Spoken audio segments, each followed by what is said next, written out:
যেহেতু পরম আজকের পরম আমি পেয়েছি, একটা গান আমার হয়ে গেল। এখন তো মন চাইতেছে আরো 2-3টা গাইতে। এখন কি করব? গাইলাম গাইলাম।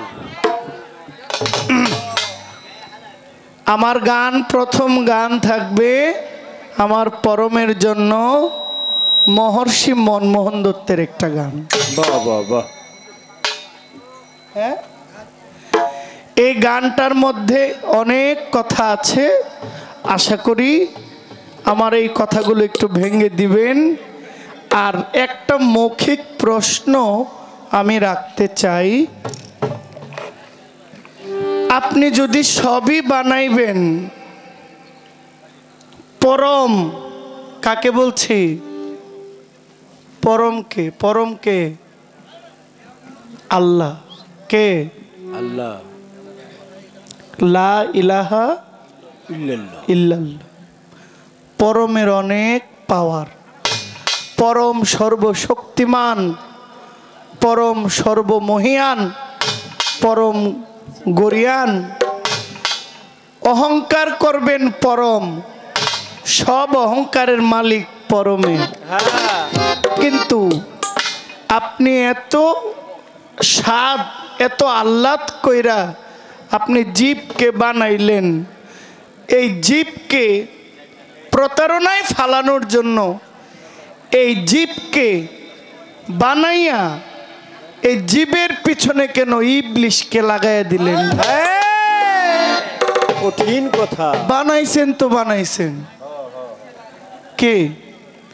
আপনি বানাইছেন তো বানাইছেন, মহব্বতের জিনিস বানাইছেন।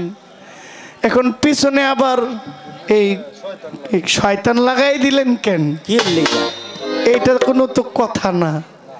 আপনি পরম, আপনি সব জানেন, আপনি সব বুঝেন, আপনি বুঝাকেন, আপনি পিছনে ষড়যন্ত্র লাগাই দিলেন। আপনি ভালো চান না, আবার মন্দ চান না।